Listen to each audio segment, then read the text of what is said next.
ഒന്നും പറ്റൂല. നിങ്ങൾക്ക് ഇതിന്റെ ബുദ്ധിമുട്ട് അറിയില്ല. ഇതൊക്കെ വളരെ പഠിച്ചു. ഒറ്റ വാക്കെന്ന് പറഞ്ഞു. അപ്പോ ബറക്കത്ത് ദുആ കൊണ്ട് സഹായം തേടുക. അപ്പൊ ബറക്കത്ത് അപ്പൊ ഇതിന് പറയണത് എന്താ വെച്ചാല് സഹാബിമാരുടെ ബുഖാരിമാൻ പറയാ സഹാബിമാരുടെ ബറക്കത്ത് കൊണ്ട് സഹാബിമാർക്ക് യുദ്ധത്തിൽ വിജയമുണ്ടായി. അതാണ് റസൂലുള്ളാഹി അവിടെ സൂചിപ്പിക്കുന്നത്. പിന്നെ അതേ റസൂലുള്ളാഹി തന്നെ പറയാണ് ഇന്നമിന ശജരി ലമാ ബറക്കത്തുഹു കബറക്കത്തിൽ മുസ്ലിമീൻ. ഈന്തപ്പന മരം പച്ചയാകുമ്പോഴും ഉണങ്ങുമ്പോഴും ബർക്കത്തുണ്ട്. മുസ്ലിം ജീവിതകാലത്തും മരണകാലത്തും ബർക്കത്തുണ്ട്. ആ മരണകാലത്തുള്ള ബറക്കത്ത് അവനും മറ്റുള്ളവർക്കും ലഭിക്കുമെന്ന് ഈ ഹദീസിനെ വിശദീകരിച്ചുകൊണ്ട് ഫത്തുൽ ബാരി രേഖപ്പെടുത്തുകയാണ്. സമയമില്ലാത്തതുകൊണ്ട് ഞാൻ ചുരുക്കി പറഞ്ഞത്. അപ്പൊ മരിച്ചുപോയ ബദരീങ്ങള് ആ ബദരീകളെ കൊണ്ട് ജീവിച്ചിരിപ്പുള്ള കാലത്ത് അവരുടെ ബറക്കത്ത് കൊണ്ട് യുദ്ധവേളയിൽ വിജയിച്ചെങ്കിൽ മരണാനന്തരം അവരുടെ ബറക്കത്തുണ്ട്. ആ ബറക്കത്ത് മറ്റുള്ളവർക്കും ലഭിക്കുമെന്ന് ബുഖാരിയിലൂടെ ഹദീസിലൂടെ റസൂലുള്ളാഹി പഠിപ്പിച്ചിട്ടുണ്ട്. ആ ബറക്കത്താണ് മജ്ലിസുൻ നൂറിൽ നമ്മൾ പറയുന്നത്. ബദരീങ്ങളെ ബറക്കത്തിനാൽ യമൈ കാക്കണം യാ റബ്ബന. ഞാൻ ചുരുക്കി പറഞ്ഞതാണ്. പിന്നെ റാത്തീബ് ചൊല്ലാൻ പറ്റുമോ എന്നാണ് ചോദ്യം. റാത്തീബ് എന്ന് പറഞ്ഞാൽ പതിവായി ചൊല്ലുന്നത് റാത്തീബ് എന്നാ. ഖുർആൻ പറയാണ് നിങ്ങൾ ദിക്ർ ചൊല്ലിക്കോളി. ഹദീസിൽ പറയാണ് അഹബ്ബുൽ അഅ്മാലി ഇലല്ലാഹി അദ്വമുഹാ. പതിവായി ചെല്ലുന്നതാണ് ഏറ്റവും അഫ്ളലായ അമല്. അപ്പൊ ദിക്ർ ചൊല്ലുന്ന പതിവാക്കുക, അതന്നെ റാത്തീബ് എന്ന് പറയുന്നത്. അത് ഏറ്റവും അഫ്ളലാണ്. പിന്നെ അടുത്ത ചോദ്യം ചുരുക്കി പോവുകയാണ്. ദിക്റിന്റെ മജ്ലിസ് സഹാബത്തിന്റെ കാലത്തുണ്ടോ? ഉണ്ട്. മുആവിയ റളിയല്ലാഹു തആല അൻഹു ഖറജ മുആവിയ റളിയല്ലാഹു അൻഹു അലാ ഹൽഖത്തിൻ ഫിൽ മസ്ജിദി. പള്ളിയിലുള്ള ഒരു ഹൽക്കയിൽ ഒരു സദസ്സിലേക്ക് മുആവിയ റളിയല്ലാഹു അൻഹു ഇറങ്ങി ചെന്നപ്പോ ചോദിച്ചു, ഫഖാല മാ അജ്ലസകും, നിങ്ങൾ എന്താ അവിടെ ഇരിക്കുന്നത് എന്ന് ചോദിച്ചു. ഖാലു ജലസ്നാ ദിക്റുല്ലാഹ്, ഞങ്ങൾ ദിക്റെല്ലാം വേണ്ടിയാണ് ഹൽക്കട്ടിയിരിക്കുന്നത്. അപ്പൊ ദിക്റിന്റെ ഹൽക്ക റസൂലുള്ളാഹിന്റെ കാലത്തുണ്ട്. ഇനി റസൂലുള്ളാഹി തന്നെ പറയാ ഇദാ മറത്തും ബിരിയാദിൽ ജന്ന ഫർതഉ, സ്വർഗത്തോപ്പിലൂടെ നിങ്ങൾ നടന്നു പോകുമ്പോൾ നിങ്ങൾ സമ്പാദിക്കണേ. വമാ റിയാദുൽ ജന്ന, എന്താണ് സ്വർഗത്തോപ്പ്? ഖാല ഹിലഖുദ് ദിക്രി, ദിക്റിന്റെ ഹൽക്കകളാണ്. ദിക്റിന്റെ ഹൽക്കകൾ റൗദത്തും മിൻ റിയാദിൽ ജന്നയാണ്. ഇത് ഇമാം തുർമുദി റിപ്പോർട്ട് ചെയ്ത ഹദീസാണ്. പിന്നെ അടുത്ത ചോദ്യം ആരാണ് വലിയ്യ്? വലിയ്യ് എന്ന് പറഞ്ഞാൽ റസൂലുള്ളാഹി പറയുന്നുണ്ട്. വലിയ്യ് എന്ന് പറഞ്ഞാൽ ആരാണ്? മൻ ആദാലി വലിയ്യൻ ഫഖദ് ആദൻതുഹു ബിൽ ഹർബി. എന്റെ വലിയനോട് ആരെങ്കിലും ശത്രുത കാണിച്ചാൽ അള്ളാഹുവിനോട് യുദ്ധം ചെയ്യും. ആരാണ് വലിയ്യ് എന്ന് റസൂലുള്ളാഹി പറയാ? എന്റെ വലിയ്യ് ഫർളുകൾക്ക് പുറമെ സുന്നത്തായ കർമ്മങ്ങളെ കൊണ്ട് എന്നിലേക്ക് അടുത്താൽ അങ്ങനെ ഞാൻ അവനെ പ്രിയം വെക്കും. ഫൈദാ അഹ്ബബ്തുഹു, ഞാൻ എന്റെ വലിയനെ പ്രിയം വെച്ചാൽ കുന്തു സംഅഹു അല്ലദീ യസ്മഉ ബി, അവൻ കേൾക്കുന്ന കാത് ഞാനാകും, അവൻ കാണുന്ന കണ്ണ് ഞാനാകും, അവൻ പിടിക്കുന്ന കൈ ഞാനാകും, അവൻ നടക്കുന്ന കാല് ഞാനാകും, അവൻ എന്തെന്നോട് ചോദിച്ചാലും ഞാൻ കൊടുക്കും, അവൻ എന്നോട് എന്തെങ്കിലും കാവൽ ചോദിച്ചാൽ ഞാൻ കാവൽ കൊടുക്കും.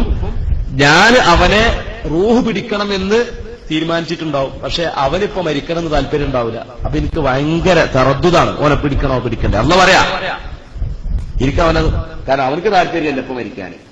ഞാനാണെങ്കിൽ അവനെ മരിക്കാൻ വേണ്ടി അസ്രായേലിനെ പറഞ്ഞേക്കുകയും ചെയ്യാം. അപ്പൊ എനിക്ക് ഭയങ്കര തറദ്ദുതാണ്, പിടിക്കണോ പിടിക്കണ്ടേ. ആ ഒരു മഖാമ് പ്രാപിക്കുന്ന ആളുകളെ പറ്റിയാണ് വലിയ്യ് എന്ന് പറയാം. മനസ്സിലായോ? ഞാൻ അതിനൊരു ഹദീസ് കൊണ്ട് മാത്രമാണ്. ഇവിടെ കാണുന്ന കണ്ണ് ഞാനാകും, കേൾക്കുന്ന കാത് ഞാൻ, ഒരുപാട് തഫ്സീറുണ്ടായി. അതിൽ റാസിമാൻ കൊടുത്ത തഫ്സീർ എന്താണ്?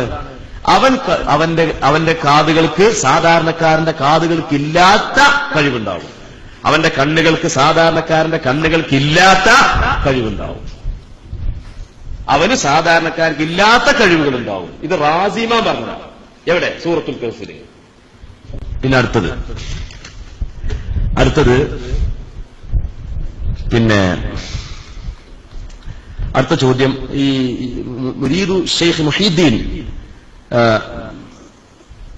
ലാ യദ്ഖുലുൻ നാർ ഖാലഹു മാലികുൻ ഖാസിനുൻ നാർ.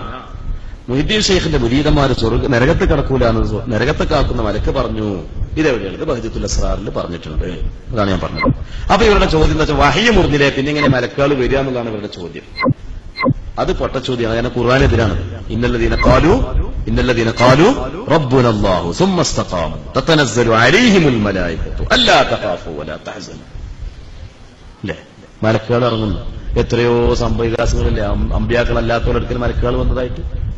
ഇനി മാത്രമല്ല, അപ്പൊ അവരുടെ ചോദ്യം എന്താ വെച്ചാല് നരകത്തെ കാക്കുന്ന മാലിക്കുന്നവരെങ്ങനെ ഇവിടേക്ക് വരിക? അതാണ് അടുത്ത ചോദ്യം. അതിനുള്ള മറുപടിയൊക്കെ എവിടെ ഉണ്ട്? റസൂലുള്ളാഹി സ്വല്ലല്ലാഹു അലൈഹി വസല്ലം തങ്ങൾ മിഅ്റാജിന്റെ അന്ന് ഇവിടെ ബൈത്തുൽ മുഖദ്ദസിൽ പോയിട്ട് നിസ്കരിച്ചപ്പോ അവിടെ ആരും നരകത്ത് കാക്കുന്ന മരക്കൊന്നില്ലേ, സലാം ചൊല്ലിയില്ലേ? ഇമാം മുസ്ലിമിന്റെ ഹദീസല്ലേ?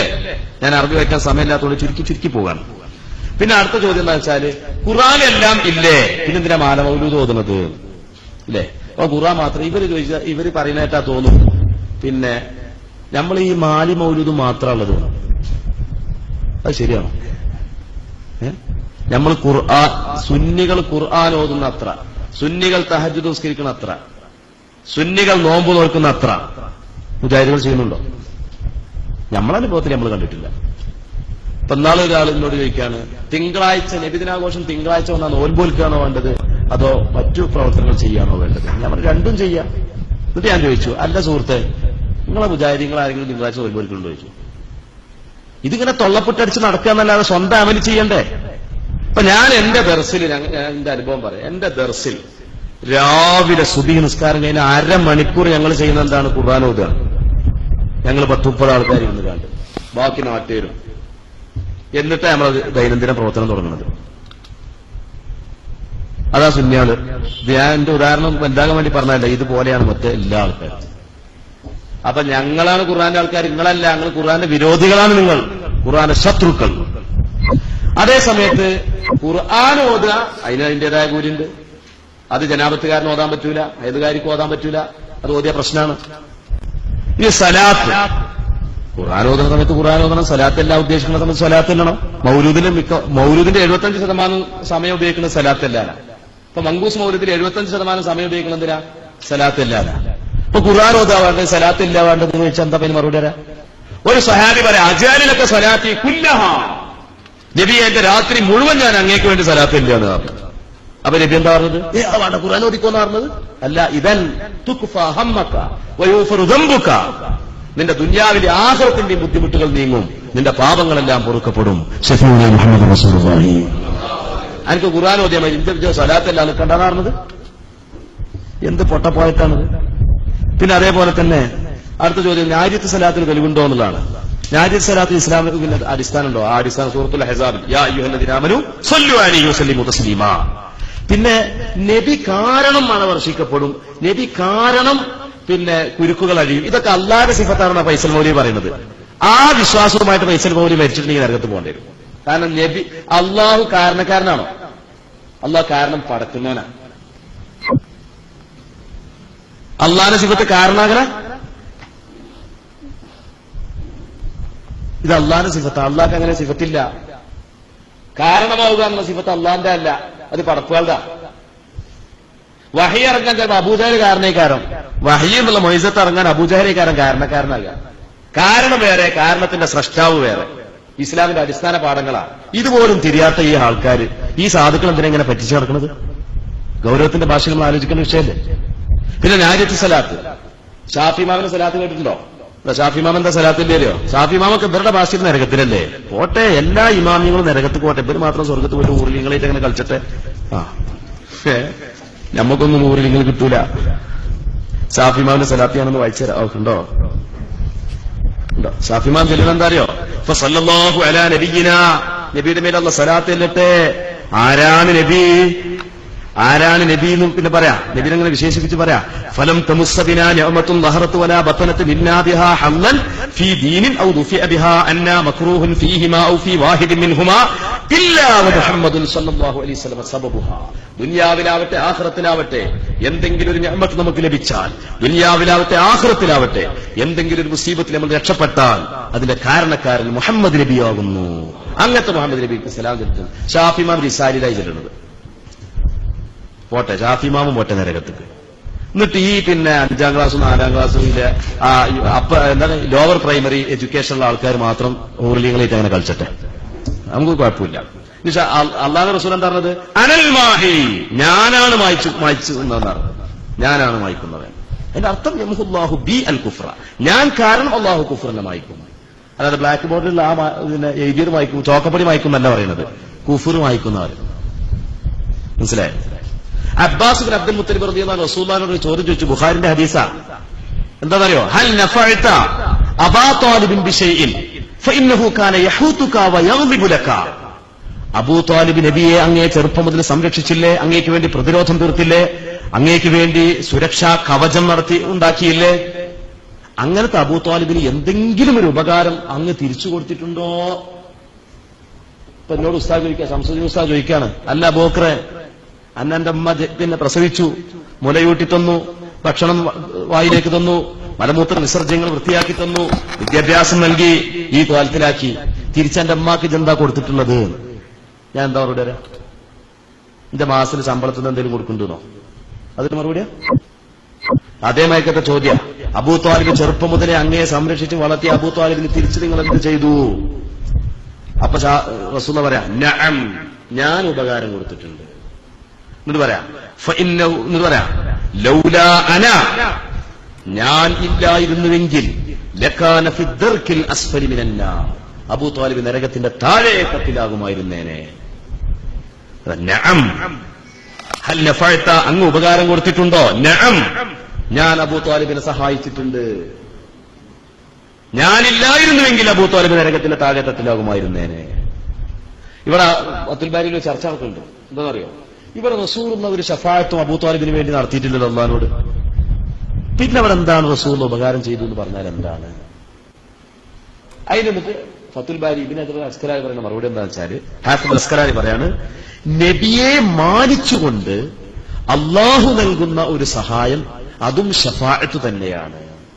അപ്പൊ ഷഫാഅത്ത് രണ്ട് വിധമുണ്ട്. ചോദിച്ചു വാങ്ങുന്ന ഷഫാഅത്തുണ്ട്, മാനിച്ചു നൽകുന്ന ഷഫാഅത്തുണ്ട്. മനസ്സിലാണെന്ന് പറഞ്ഞു. ഇത് ഹദീസിന്റെ വ്യാഖ്യാനത്തിൽ പറയാം. അതൊക്കെ വളരെ ദീർഘമായി സംസാരിക്കേണ്ട വിഷയമാണ്. പിന്നെ തറാവീഹ് 20 റക്അത്താണോ? തറാവീഹ് 8 അല്ലേ? തറാവീഹ് റസൂലുള്ളാഹി 3 രാത്രി നിസ്കരിച്ചു. റക്അത്തിന്റെ എണ്ണം വ്യക്തമല്ല. 20 റക്അത്ത് എന്ന് പറയുന്നത് വളരെ ദുർബലമായ ഹദീസാണ്. പിന്നെ രണ്ടാം ഖലീഫയായ ഉമർ ഇബ്നു ഖത്താബ് തങ്ങൾ സാധാരണ പള്ളിക്ക് ഇമാമത്ത് നിൽക്കലാരാണ്? ഖലീഫമാരാണ്. തറാവീഹിൽ മാത്രം ഉബയ്യ് ഇബ്നു കഅബ് റളിയല്ലാഹു തആല അൻഹുവിന്റെ നേതൃത്വത്തിൽ സ്വഹാബത്തിനെ ഏകീകരിച്ചുകൊണ്ട് തറാവീഹ് പുനരേകീകരിപ്പിച്ചു. അപ്പൊ ആ ഏകീകരണ തറാവീഹിൽ 20 റക്അത്ത് നിസ്കരിച്ചു. അപ്പൊ സ്വഹാബത്ത് ഒരു കാര്യം ചെയ്താൽ അത് നിയമാനുസൃതം റസൂലുള്ളാഹിന്റെ സുന്നത്താണ് അല്ലേ? ഇഷ്കാത്തിൽ നമുക്ക് നബി പറയുന്നില്ലേ, സഹാബത്തിന്റെ നബി ചെയ്തു എന്ന് പറഞ്ഞാൽ അത് സരീഹൻ നിനക്ക് മർഫൂആണ്. സഹാബത്ത് ചെയ്തു എന്ന് പറയുമ്പോ അത് നിയമാനുസൃതം നബിയുടെ പ്രവൃത്തിയാണ്, ഹുക്മൻ നിനക്ക് മർഫൂഅ്. അപ്പൊ സഹാബത്ത് ചെയ്തത് നബിയുടെ ചര്യ തന്നെയാണ്, അല്ലാതെ സഹാബത്ത് സ്വന്തമായിട്ട് ദീനിൽ കടത്തിക്കൂട്ടിയതല്ല. അതാണ് വെള്ളിയാഴ്ച രണ്ട് ബാങ്കിന്റെ കാര്യമൊക്കെ അത് നബിയിൽ നിന്ന് മനസ്സിലാക്കിയത് തന്നെയാണ്, സഹാബത്ത് ദീനിൽ കടത്തിക്കൂട്ടിയതല്ല.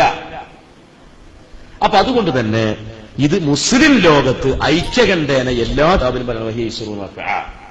അത് 8 റക്അത്താണെന്ന് പറഞ്ഞ് ഇസ്ലാമിലെ 12 റക്അത്തിനെ ചുരുക്കിയ മുജാഹിദുകൾ ദീനിൽ വെട്ടിച്ചുരുക്കിയവരായതുകൊണ്ട് നരകത്ത് പോകേണ്ടി വരും.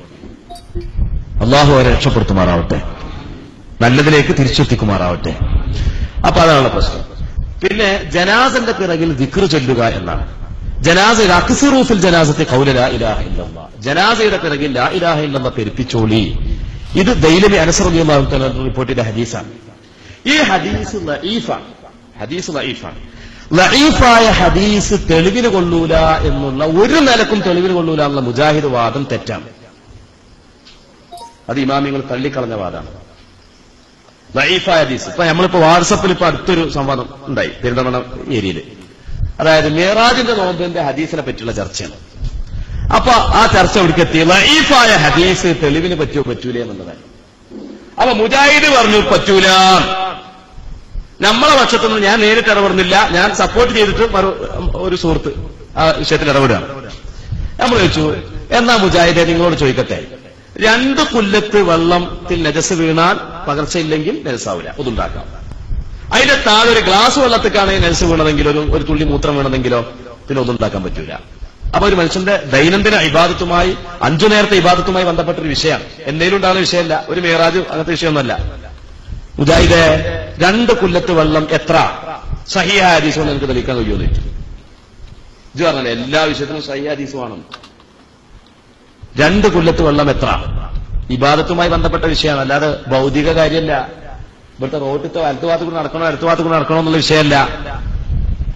ഈ ഇബാദത്തുമായി ബന്ധപ്പെട്ട് നിനക്കൊരു സഹീഹ ഹദീസ് കൊണ്ടുവരാൻ കഴിയുമോ എന്ന് ചോദിച്ചു. അപ്പൊ സഹീഹായ ഹദീസിനെ ബയാൻ ചെയ്യാൻ ദഈഫായ ഹദീസ് പര്യാപ്തമാണ്. ഇതൊക്കെ ഇൽമുൽ ഹദീസ് പഠിക്കണേ. അത് ഒരു വിജ്ഞാനം ഇല്ലാതെ ഇൽമില്ലാതെ ഈ വിഷയത്തിൽ ഇടപെടരുത്. ഇൽമില്ലാതെ ഇടപെടുന്ന ആൾക്കാരോടാണ് ഞാനീ പറയുന്നത്. അതില് ആ സംവാദത്തിൽ മുജാഹിദ് മുട്ടിപ്പോയി. മുട്ടല്ലാതെ നിർവാഹമല്ലല്ലോ. മുജാഹിദെ ലഈഫ് അങ്ങനെ തള്ളണമെന്ന് പറഞ്ഞാൽ ജന കുടുങ്ങുമെന്ന് പറഞ്ഞു. കാരണം ഇവർക്ക് ആകെ ഒരു 5-6 വിഷയങ്ങളുള്ളൂ. ബാക്കി ലക്ഷക്കണക്കിന് മസലകൾ നമ്മൾ കൈകാര്യം ചെയ്യുന്നുണ്ട്. 10,000-കണക്കിന് ദീനീ വിധികൾ നമ്മൾ കൈകാര്യം ചെയ്യുന്നു. ഇവരുടെ കൂട്ടത്തിൽ ആകെ ഒരു നിസ്കാരത്തിന് ശേഷം കൂട്ടുപ്രാർത്ഥന, മയ്യത്തിന്റെ ഒപ്പമുള്ള ദിക്ർ, അതുപോലെ സുബീക്ക് കുനൂത്ത്, പിന്നെ ഒരു തൽഖീന്, ഒരു തസ്ബീത്ത്, ഒരു ശ്മശാന ചെറുക്ക്, ഒരു അഭൗതികം ഭൗതികം, ഇങ്ങനെ 8-10 കാര്യങ്ങളെ ചുറ്റിപ്പറ്റിയിട്ട് ഇങ്ങനെ ആ കറക്ക് കമ്പനി കറങ്ങി നടക്കുക. ലക്ഷക്കണക്കിന് ദീനീ കാര്യങ്ങളാണ് നമ്മളെ ഉലമായി ചർച്ച ചെയ്യുന്നത്.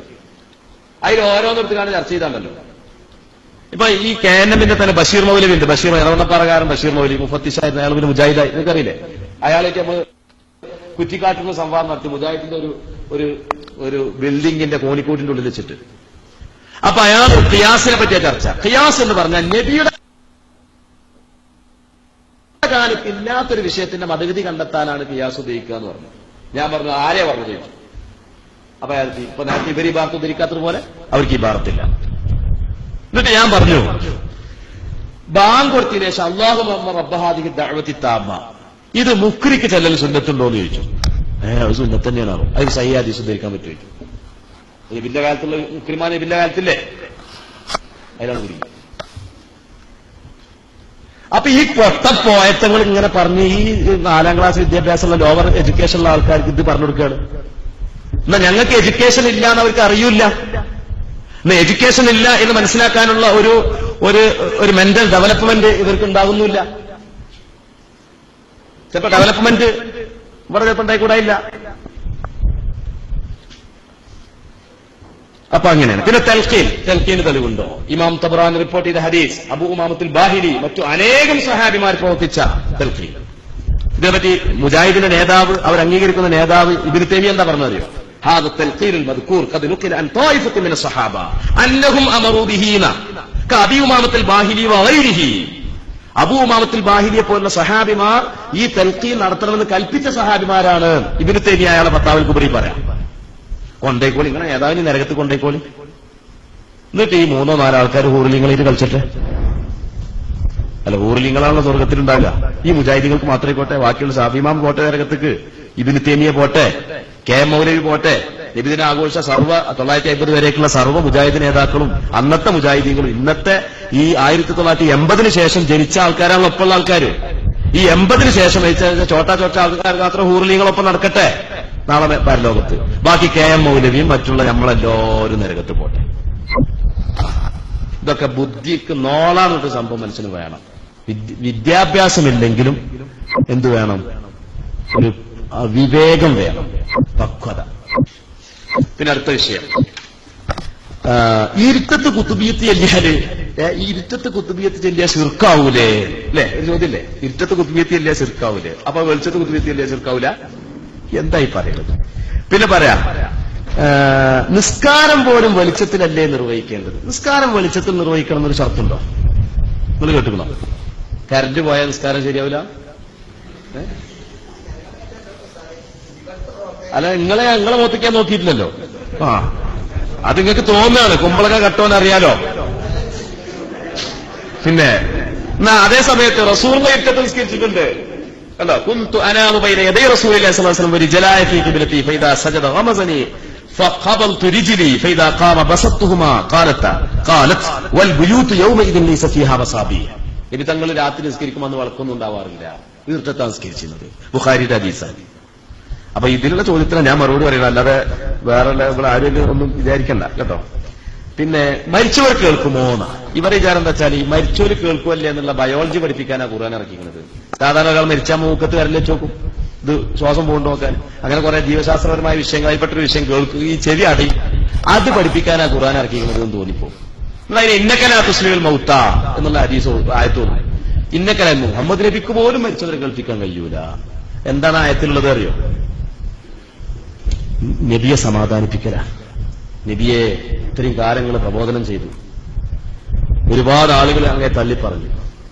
ഹൃദയം മരവിച്ച ആളുകളെ അങ്ങ് കേൾപ്പിക്കൂല. കേൾപ്പിക്കൂല എന്ന് പറഞ്ഞാൽ ചൗടിൽ ഈ ശബ്ദം കേൾപ്പിക്കൂല എന്നല്ല. അപ്പൊ ഞാൻ ശംസുദ്ദീൻ ഫൈസിനോട് പറയാം, അല്ല ഞാനിപ്പോ പെരിന്തൽമണ്ണ അസന്റ ഹോസ്പിറ്റൽ ഡോക്ടർ ഷറഫുദ്ദീൻ ENT ഡോക്ടറാണ്, പ്രഗത്ഭനായ ഡോക്ടർ. അദ്ദേഹത്തിന്റെ അടുക്കൽ പോയിട്ട് ഞാൻ പറയുന്നത്, ഡോക്ടർ എനിക്ക് ചെവി കേൾക്കുന്നില്ല. അപ്പൊ ഡോക്ടർ എന്ത് ചെയ്യും, ഒരു ടോർച്ച് അടിച്ചു നോക്കിയിട്ട് പാട പരിശോധിച്ചിട്ട് എന്തെങ്കിലും കംപ്ലൈന്റ് ഉണ്ടെങ്കിൽ അവിടെ എന്ത് ചെയ്യും, വല്ല ഡ്രോപ്സോ എന്തെങ്കിലുമൊക്കെ നൽകും, അല്ലേ? അതേ സമയത്ത് ഞാൻ ശംസുദ്ദീൻ ഫൈസിനോട് പറയണം, ഉസ്താദെ എന്റെ കുട്ടി ഞാൻ പറഞ്ഞു കേൾക്കുന്നില്ല. അപ്പൊ ശംസുദ്ദീൻ ഫൈസി ചെവിന്റെ ഉള്ളിൽ ടോർച്ച് അടിച്ചു നോക്കുക, അത് രണ്ടർത്ഥത്തിനല്ലേ? അപ്പൊ ആ കേൾപ്പിക്കൂല എന്ന് പറഞ്ഞത് ഏതാണ്? അംഗീകരിക്കൂല എന്നുള്ള അർത്ഥത്തിനാ. കാഫിരീങ്ങളെ അംഗീകരിക്കൂല. അത് ഇബ്നു തൈമിയ്യ തന്നെ അയാളെ ഫത്താവയിൽ വിശദമായിട്ട് പറയേണ്ട ആവശ്യം. അങ്ങനെ മരിച്ചോര് കേൾക്കൂല എന്ന് പറയാൻ പറ്റൂല. മരിച്ചോര് കേൾക്കൂല എന്നല്ല അവിടെ പറയുന്നത്. അത് ഏത് പറഞ്ഞു കേൾക്കൂല എന്നുള്ള ആ അർത്ഥത്തിനാണ്. സമിഅല്ലാഹു ലിമൻ ഹമിദ എന്ന് പറഞ്ഞാൽ എന്താണ്? അള്ളാഹു തആല ഹംദ് ചെയ്തവൻ അള്ളാഹു കേട്ടു എന്ന് പറഞ്ഞാൽ എന്താ? അള്ളാഹു ഉത്തരം ചെയ്തു എന്നുള്ള അർത്ഥത്തിലാണ്. അല്ലാതെ ഹംദ് ചെയ്തവനെ കേട്ടു എന്നുള്ള അള്ളാഹു തആല ഹംദ് ചെയ്താൽ അല്ലെങ്കിലൊക്കെ കേൾക്കുന്ന ആളെന്നല്ലേ. ആ ഹംദ്, ആ സ്തുതി കീർത്തനത്തിന് അള്ളാഹു സ്വീകാര്യത കൊടുത്തു. അത് ഭാഷയാണത്. ഇനി അതിന് തഫ്സീർ എവിടെയെന്ന് ചോദിക്കണ്ട, ഭാഷക്ക് അങ്ങനെ ചില നിയമങ്ങളൊക്കെ ഉണ്ട്. പിന്നെ അടുത്തെന്താണ്? പിന്നെ അപ്പൊ മരിച്ചവർ കേൾക്കുമോ? ഇബ്നു തൈമിയ്യ തന്നെ അത് വിശദമായിട്ട് അദ്ദേഹത്തിന്റെ ഫത്താവയിൽ വളരെ വിശദമായിട്ട് തന്നെ ആ കാര്യങ്ങളൊക്കെ പറഞ്ഞിട്ടുണ്ട്. കണ്ടോ, അദ്ദേഹം പറയുന്നുണ്ടോ?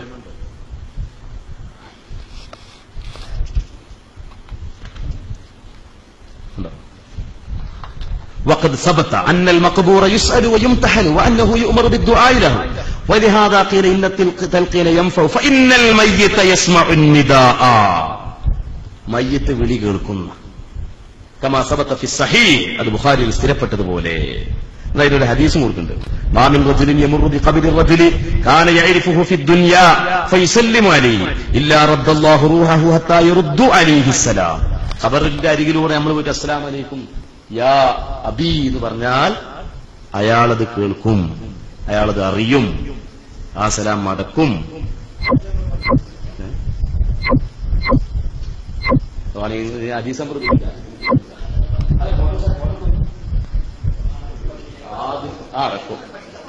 അതന്നെ, അല്ല നിങ്ങൾ പഠിക്കാൻ വേണ്ടി തന്നെ പറയുന്നത്. അത് ഹദീസ് അല്ല സുഹൃത്തെ, ഹദീസിന്റെ നമ്പർ എന്ന് പറഞ്ഞാൽ ചിലപ്പോ 10246 കാരണം. ഇതൊക്കെ ഇപ്പൊ എന്റെ മനസ്സിലുണ്ടാവും.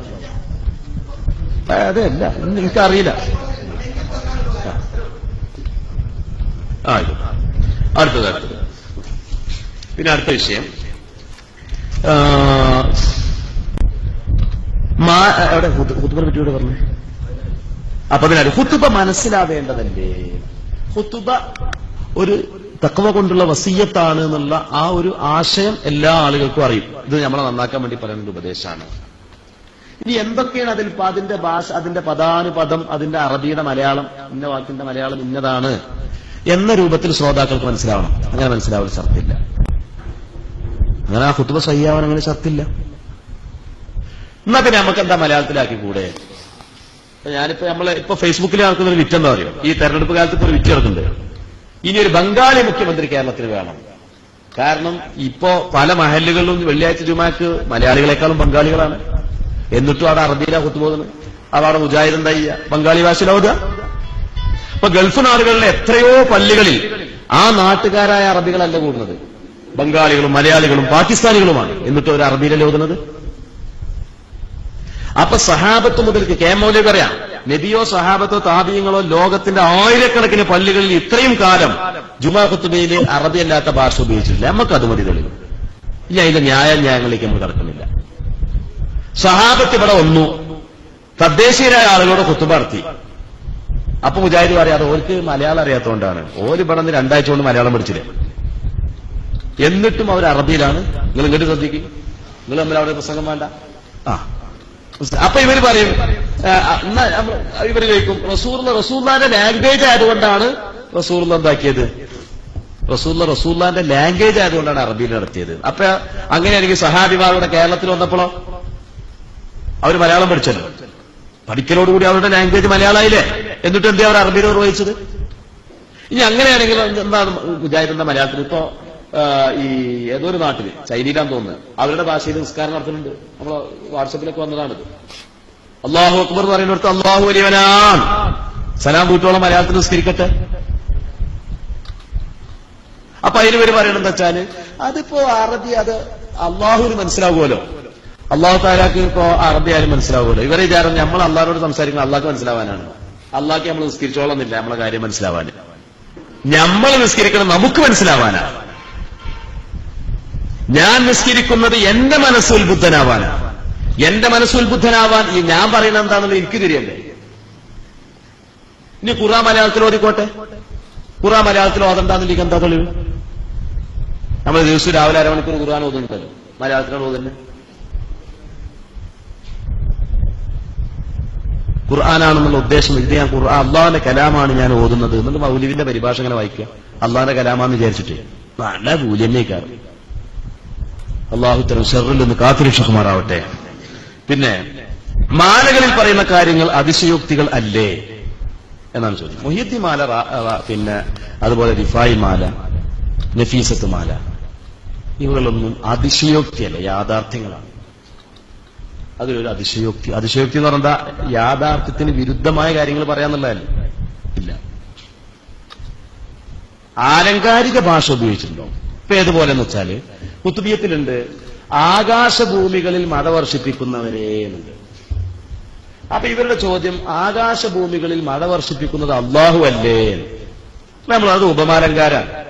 മഴ വർഷിപ്പിക്കുക എന്ന് പറഞ്ഞാൽ ഈ മഴത്തുള്ളിനെ പറ്റിയല്ല, അത് മഴയോട് തുല്യമാക്കപ്പെട്ട സേവന പ്രവർത്തനങ്ങളാണ്. അപ്പൊ ഇവര് പിന്നെയും ചോദിക്കും ആകാശഭൂമികളിൽ മഴ വർഷിപ്പിക്കുന്നവർ എന്നല്ലേ അവിടെ പറഞ്ഞത്? മറ്റേ ഇവിടെ എന്താണ് മമ്പാട്ടുമൂല മുഖാമുഖത്തിൽ മുജാഹിദിനോട് ചോദിച്ചത്. അപ്പൊ ഞാൻ അതുവരെ മുജാഹിദിന്റെ ഒരു നേതാവ് ഇതുവരെ ശ്രദ്ധിക്കാത്തൊരു ചോദ്യം ഞാൻ തിരിച്ചു ചോദിച്ചു. നിങ്ങളെ വിശ്വാസപ്രകാരം ആകാശഭൂമികളിൽ പാര മഴ പെയ്യിപ്പിക്കുന്നത് എന്ന് ചോദിച്ചു. ഒരു പറഞ്ഞു അത് അല്ലാഹു ആണ് എന്ന് പറഞ്ഞു. അപ്പൊ ഞാൻ ചോദിച്ചു സുഹൃത്തെ ആകാശത്ത് മഴ ഉണ്ടോ ചോദിച്ചു. അപ്പോഴവര് മേപ്പെട്ട് നോക്കുന്നത് ആകാശത്ത് മഴയില്ലല്ലോ. ആകാശഭൂമികളിൽ മഴ പെയ്യിപ്പിക്കാറുണ്ടാ? ആകാശത്ത് മഴ ഉണ്ടോ? ഉണ്ടോ? അപ്പൊ ഈ പൊട്ടന്മാർക്ക് മലയാള ഭാഷ പോലും അറിയില്ല. അലങ്കാര, വൃത്താലങ്കാരം, അലങ്കാരം, ഉപമാലങ്കാരം, സാഹിത്യത്തിന്റെ വിവിധ വശങ്ങളെ കുറിച്ച് ഒരു കവി ആവുമ്പോൾ അയാൾ സാഹിത്യകാരനേക്കാരം. ആ കവിയുടെ ഭാഷയിൽ സാഹിത്യം മേലിക്കും. അത് മലയാളത്തിലായാലും അറബിയിലായാലും. ഇതൊക്കെ നമ്മളെ മലയാള സാഹിത്യകാരന്മാർക്ക് എത്രയോ അംഗീകരിക്കുന്ന കാര്യമാണ്. ഈ അന്ധമായ ഇസ്ലാമിക വിരുദ്ധത വെച്ചു പുലർത്തുന്ന മുജാഹിദുകൾക്ക് പിന്നെ ഇത് പറയില്ല നിർവാഹമല്ല. കാരണം കൽബിലെന്തായി കറുപ്പ് കുടുങ്ങിക്കഴിഞ്ഞു. അല്ലാഹു തആല അതിനെ വെളിച്ചത്തിലേക്ക്